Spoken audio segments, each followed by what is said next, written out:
Namaste. It is perhaps quite uncomfortable to have such a conversation through virtual medium. It is not it doesn't seem natural to have our conversation. It is comparatively a bit changed from our conventional way of meeting. Perhaps nowadays, during this pandemic, coronavirus pandemic, it is perhaps the only medium through which we can have our conversation through, and that is why we are utilizing it, and it seems to be a boon to us.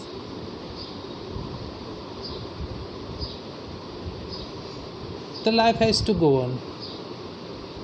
Nothing can stop us, nothing can hinder our way of life. We human beings have capacities to make out some ways through so many difficulties. During this pandemic, during these difficulties that have occurred through the pandemic, that is coronavirus, we have made our ways some way out from it. It is quite important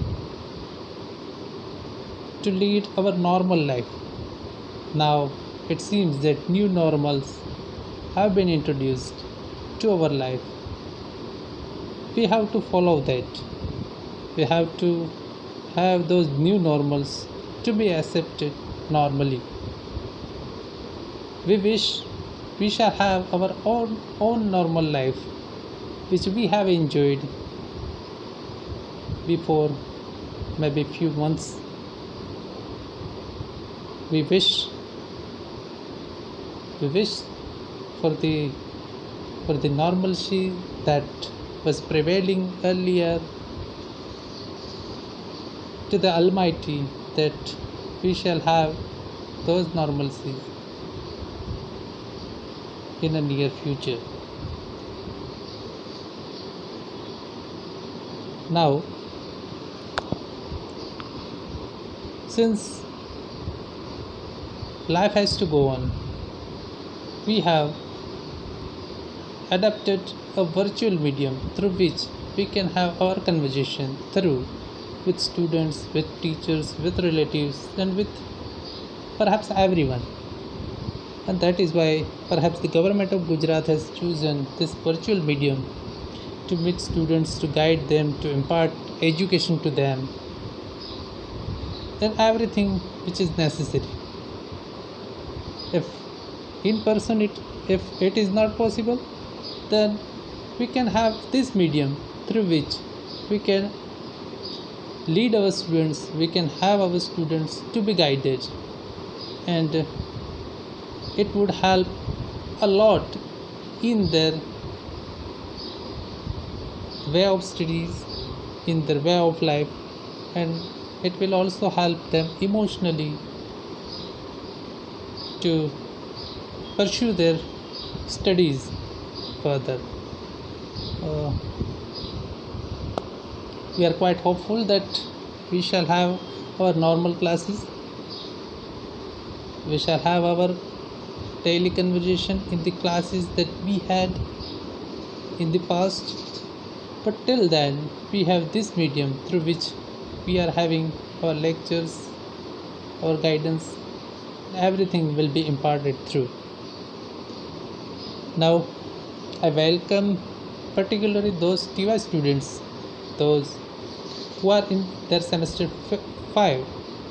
uh, for them this year is quite important, and that is why we have decided to have a series of lectures for students, exclusively for the students of semester 5, for which we have decided to till each and every paper by our faculty members. We have divided our course, and every faculty member will have a video lecture, will have a virtual class, and every students of Sri R.R. Lalan College, Bhuj, will have the access to those lectures. I am very much hopeful that you will really enjoy this series of lectures. You will be free to have guidance on telephone. You are free to mail us your queries. You are free to contact us through your cell phones.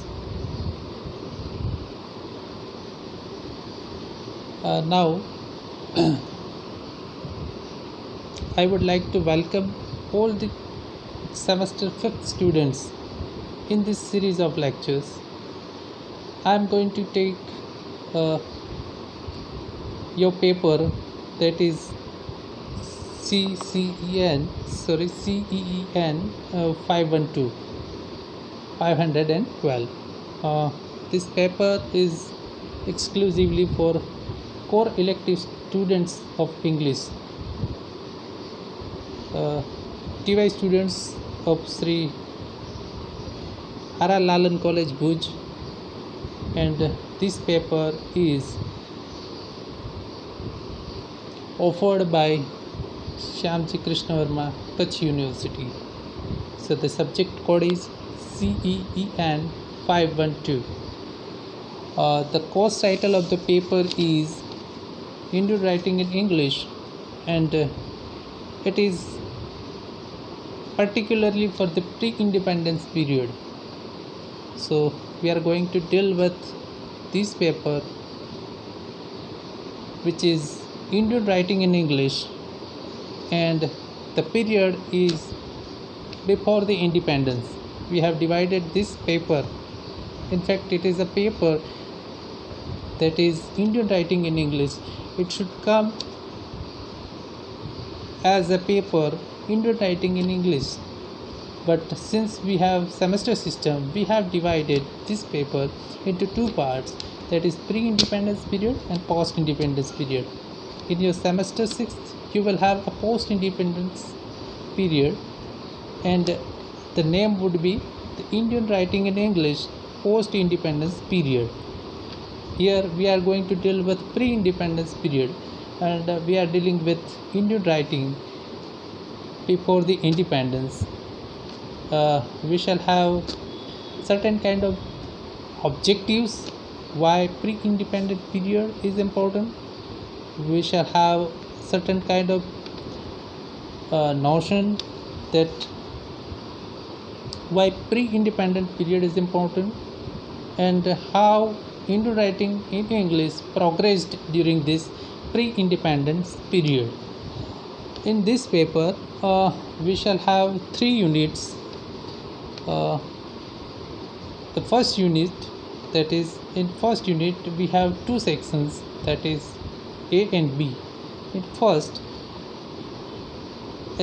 unit A, topics for background reading. There are few topics for background reading, and those topics are the beginning of Indian writing in English. Since this is new paper to us, new paper to the students, it starts with the beginning, how Indian writing in English has begun, in which we have colonial period, nationalistic period, pre-independence Indian poetry in English. So these 3 topics are for background study. In the section 2, that is section for Indian poetry in English. So in unit 1 there are 2 sections. First A, that is for background reading. In section 2 we have selection from Indian poetry English, and this book is been edited by Makarand Paranjape. Makarand Paranjape is a well-known critic, a well-known scholar in Indian writing in English. The book that is Selection from Indian Poetry in English, is published by Macmillan India Limited, in which we have four poems written by various Indian poets. They are Terosio's The Harp of India, Toruda's Love Came to Flora Asking for a Flower. Next poem is Sarojini Naidu, Pardanashin. Rabindranath Tagore's some sections from his well-known poem, that is Gitanjali. For Gitanjali, we must be knowing that it is a poem. Earlier it was written in Bengali and then it was translated in English. And for Gitanjali, Rabindranath Tagore won Nobel Prize. Very important thing here is that Gitanjali was written in Bengali, and the Nobel Prize for Gitanjali, which was awarded to Rabindranath Tagore, was for the English version of it. So we can understand, we can make out a point that even a literature that is Indian in its nature, which has been translated in English, won the Nobel Prize. So how the command was,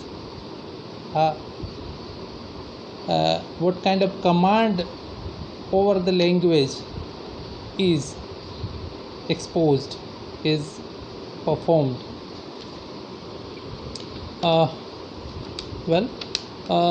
In our second unit we have Rabindranath Tagore, Red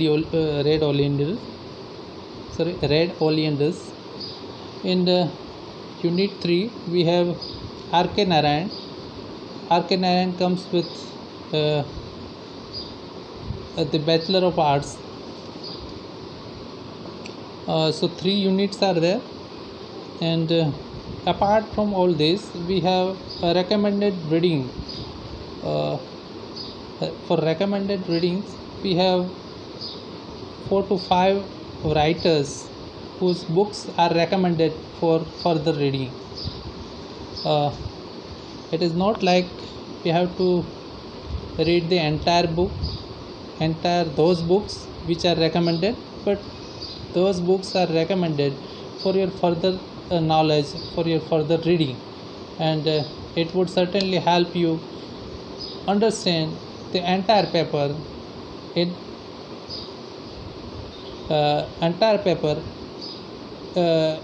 a length. So we are having those writers. They are K.R.S. Srinivasa Iyengar, whose book is Indian Writing in English. When it comes to K.R.S. Srinivasa Iyengar, it is important that Iyengar is the pioneer of the term Indian writing in English. It was earlier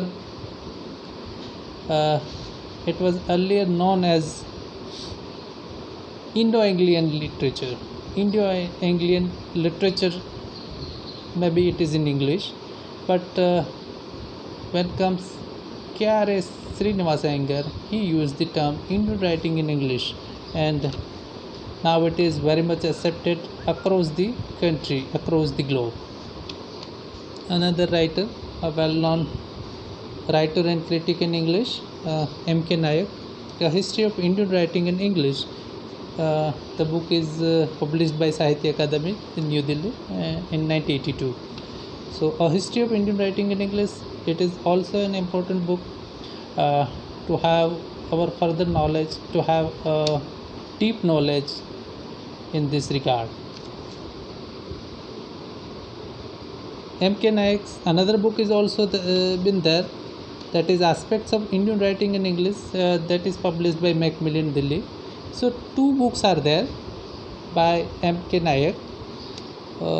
Another one is Paul C. Varghese, Essay on Indian Writing in English, NV Publisher in New Delhi. See, only one publisher is from Bombay, the rest of the publishers are from Delhi. William Wallace, Indo-Anglian Literature 1800 to 1870, a survey, Orient Longman, Madras 1976. So this is a framework of your paper. We have to deal with each and every aspect in detail, and we have to learn each and every aspect for our examinations too.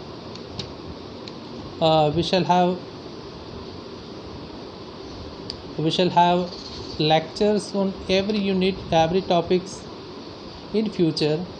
Today we are going to have a brief overlook over the paper. Now I would like to discuss with you some of the salient features of your examination pattern, because it is important for students, those who are in semester pattern. They should have a keen knowledge of the framework of paper that they are going to have. At the end of your semester you will have to appear for the university exam, and for this paper this paper you have to that is the subject order is 551 to 512, for which you have a paper that comprised of 70 marks. 30 marks, as you know, it is internal marks, for which every college has their own framework. Every college follows its own procedures. We have here in our college, we have internal exam that is comprised of 20 marks, and for 10 marks you have to submit your assignments. So you will get out of 30 in your internal, and for university exam you have to appear for 70 marks. For 17 there is a kind of breakups here. For the university exam we have a format. University paper would be comprised of two sections, section A and section B. You would be aware that for those external students, section B is compulsory. They have to write down section A as well as section B. For regular students, you are having section A, which comprised of 70 marks. For that 70 marks, let us have the details. Section A, you will have in your university paper you will have six questions, but you have to attend only 4 questions which are for 70 marks. So your first question would be the essay type question with choice. You will have to write down essay type questions. Maybe 3 questions are asked. You have to attempt any 2.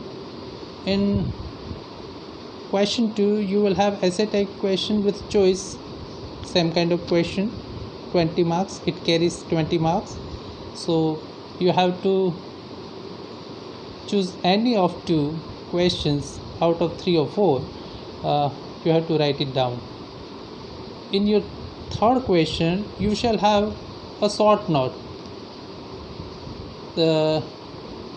You will be asked 5. You have to attempt any 5 out of 7. So 4 marks each for each short story. Question 4 is quite interesting. That is comprised of maybe there is a series of variety in your question.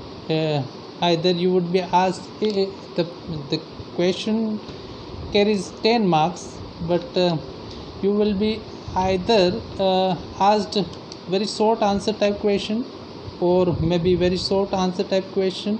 It can be multiple choice type questions. It may also be true or false, or you will also be asked one line answer type questions. So any kind of these 4 types you will be asked. In section B, for regular student it is not important to discuss, but for your knowledge, let us see how in section B. In section B there are two questions. Once again, the first one carries 20 marks as a type question, and in second question you have a short story. You have to write a short story for 10 marks. 1 out of 2 short stories, short notes would be asked, and you have to write one out of it. So this is a kind of paper paper style you have to appear at the end of your semester. So perhaps it is clear to all of you how you are going to deal with your paper, how you are going to deal with your examination in the future. So following to our paper, let us have some talk over the paper, that is for Indian writing in English. The term Indian writing in English is a latest term that is been used throughout the country, perhaps throughout the globe. Everywhere the term Indian writing in English is used, and it has replaced earlier terms like Indo-Anglian or Indo-Anglican literature. Sometimes it is also interchangeably it is used, but in most cases Indian writing in English is a term that is quite famous. Well, what is Indian writing in English? It is quite important to have the basic concept of what is Indian writing in English. To make our point clear, it is quite important to have knowledge of not only the term Indian writing in English. We need to have a knowledge of some other terms too. Those are Anglo-Indian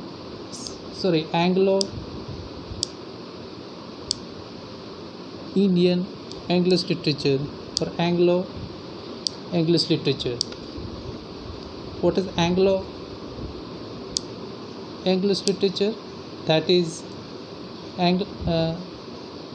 if we have another term, that is Anglo-Indian literature. What is the Anglo-Indian literature? A literature that has been written by English people on India, on the locale of India. And that kind of literature is a peculiar kind of literature, and that kind of literature has some limitations too. See, Anglo-Indian literature has its limitations, like they were not Indians.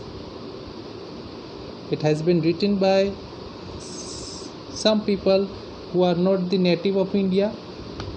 Maybe they are English speaking literary writers. They have wrote about India. They have described India. They have mentioned in their literature India as a locale.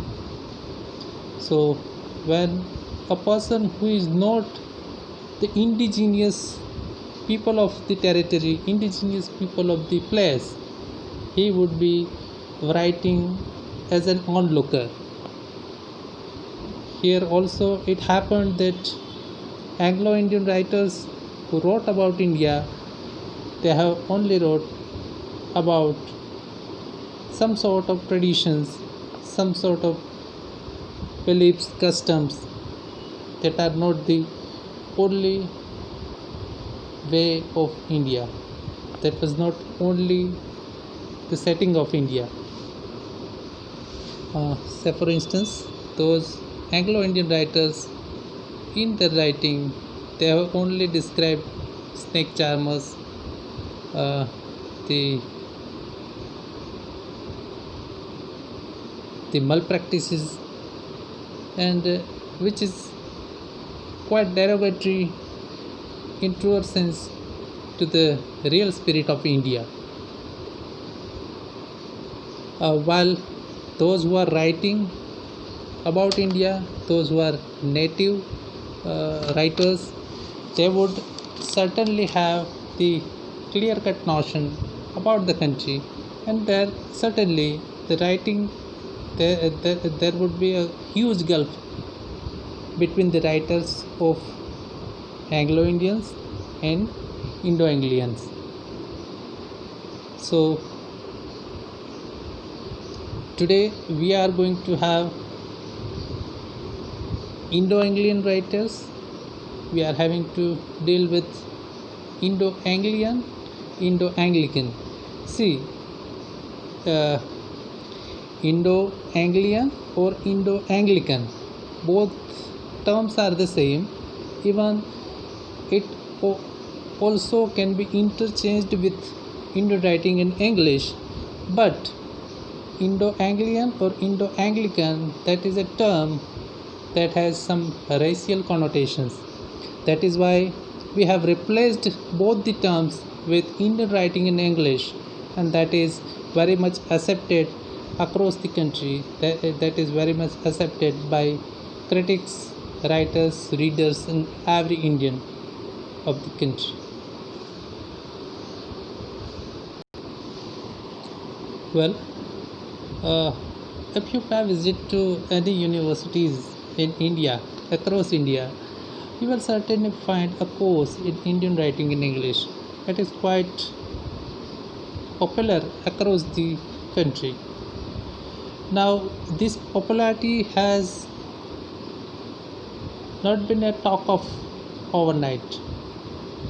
It has some years that have passed in the making of it, and I would like here to discuss the brief history, how it is quite important that since we are having a language that is quite important, uh, for which a language that is quite important, for which how we have been as an Indian been introduced.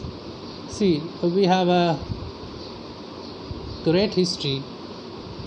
Uh, Perhaps in the 1600, uh, traders from European country, that is United Kingdom, uh, came to India. Their sole objective was to have trade with India, and that company was East India Company. East India Company came to India for their business purposes. They established here some territories to have business with India, and to have some processing of the raw material. It was the time when England was having a revolution, that is industrial revolution was in the European countries. uh, they had started making machines for productions. Their production capacity multiplied with the help of machines. So they wanted some sort of raw material from Indian subcontinents, and for which East India Company came in 1600. Then what happened? They came here. They had their objective to have business with India, to but to have their business, to develop their business across the subcontinent. They decided to have some territorial powers, some military power over some territories. That is why they started acquiring land. They started acquiring territories, Indian territories, and unfortunately, India was divided into various princely states. Maybe more than 500 states were there. So every state was a sovereign state. No state has a right to interfere with the stately affairs of others. So what happened? Those East India Company officers started acquiring land for their business purposes, and their only intention was to have trade with India. But what happened? They started having the acquisition of the land, and they started realizing that India can be acquired politically too.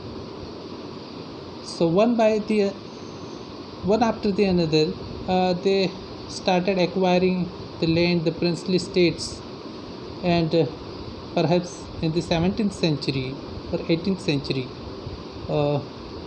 they they have command over perhaps the every territory of India, and they started ruling India. Now it was the time in the 19th century that Indian people realized that we are being ruled by the colonizers. We are ruled by the European colonizers, and we should have our own land, our own freedom. We should have a state that is free from the colonizers. Now we are colonized. That perhaps been understood by Indians later on. And in the 19th century, it so happened that it started some sort of movement to get India free. And you must be knowing the mutiny of 1857. It was a military mutiny. It was the first attempt to free India from the clutches of the East India Company, and though it failed, it brought a lot of change in the politics of India and in the politics of United Kingdom. After the 1857 mutiny, the British Raj was imposed over India. So India was now a colony under the British Raj, under the United Kingdom. The ruler were not no more East India Company officials. The rulers were from United Kingdom. The entire India came under the clutches, came under the rule of the Queen. So this point is very important, that when a merchandise company is ruling the country, and when a sovereign state rules the country, when a sovereign state rules the country, they can have the power, but with which they can have a certain kind of responsibilities, liabilities with them. So what kind of liabilities? Since India was ruled by the United Kingdom under the Taj, British Raj, they have some sort of liability. They had some sort of social responsibilities, some responsibilities like to secure the people, to have people, to have life for the people, a peaceful life for the people, and that is why they have imposed some sort of rules, some acts. One of the major responsibility was to educate the people of India, and for which perhaps It was Bengal Gazette, and then Macaulay came with his entire plan for education system in India. So it was Macaulay who introduced English education in India. At the time, the government of United Kingdom also wanted to retain the traditional schoolings. Uh, for instance, at that time, Sanskrit schools were there, so they wanted to retain it. Beside English education to be introduced to India. But what happened? Some uh, alumni of India, say for instance Raja Ram Mohan Rai. So they insisted English education in India because they then knew that English education is quite important for Indians because it is a language through which we can have a clear cut communication with the states, with the ruling party, with the ruling country. And that is why with the efforts of Raja Ram Mohan Rai, English education was uh, English education became a part and parcel of Indian education system. That is, see, with the efforts of such luminaries like Raja Ram Mohan Rai and others, English became the medium of instruction in the education system of India. And the objective of British Raj was also not that noble, that even they wanted some sort of clerks to have uh, for their offices in India, because ultimately the Britishers were uh, British officials were few, and they had great demand of some office workers, and they wanted some the people who know English and who can converse in English uh, for the stately affairs with India. And that is why for them it was also convenient to have English education through which they can have the clerks from India, and they can have a convenient administration of India. That is why in English education was introduced. But contrary to this, what happened with India, that Indians learnt English, and learning the language, they started reading those who are writing in English uh, in Europe. Say, for instance, Indians read those romantic poets back in India, uh, those who were not in favor of imperial rule. They were not in favor of colonialism. They were against colonialism. And in their writing, they have mentioned it.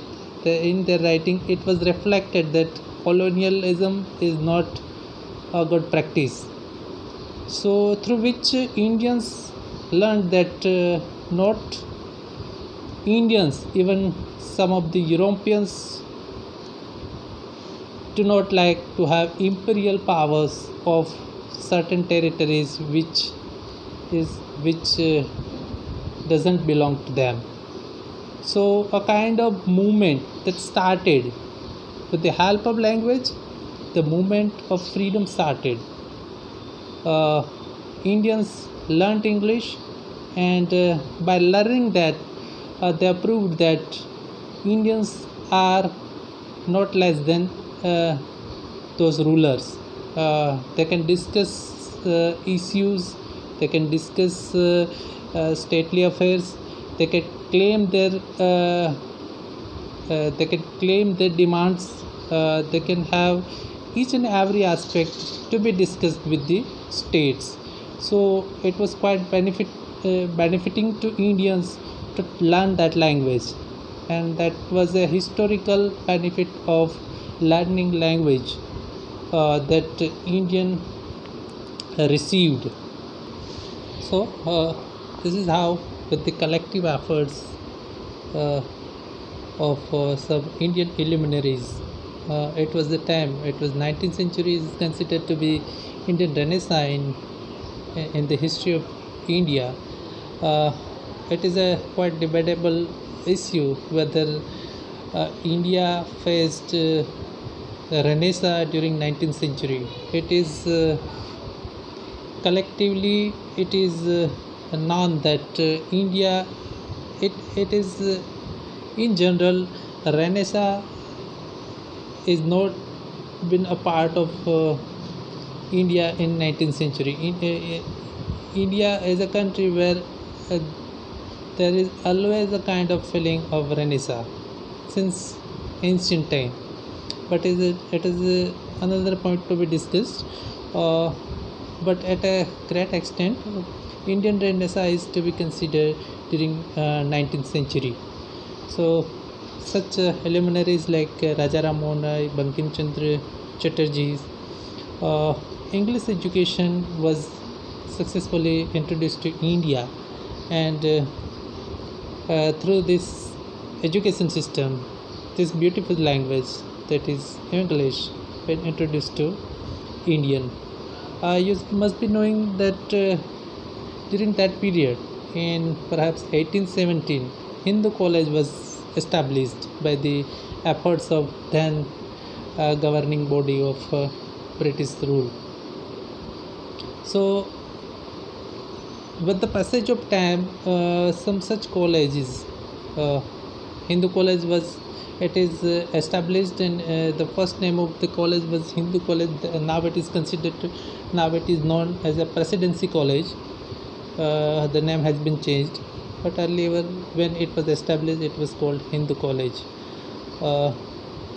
Then colleges at Bombay, Calcutta, Madras were established.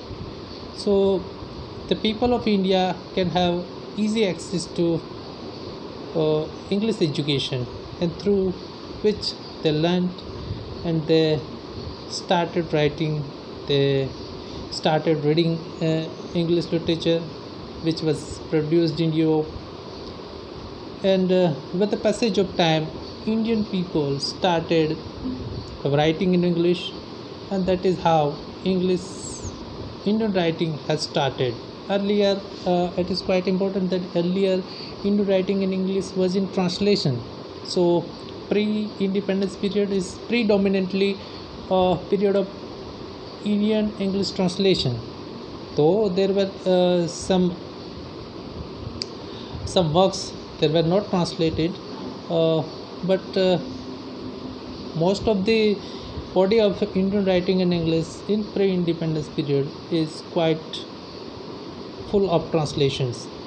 There were some writers who wrote their literary texts, like Bankim Chandra Chatterjee, who wrote his first novel, that is Raj Mohan's Wife. That is perhaps the first Indian English novel, and it is a remarkable work in Indian writing in English. So this is how Indian writing in English started. Indian writing in English started its foots on the fertile soil.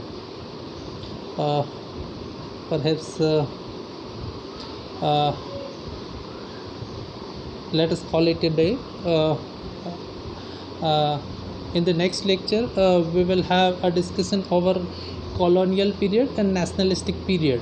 How colonial period and nationalistic period uh, impressed over the the intellectual people of India, and then how Indian English poetry was emerged. That is which we are going to have in our next lecture in this series. Till then, namaste.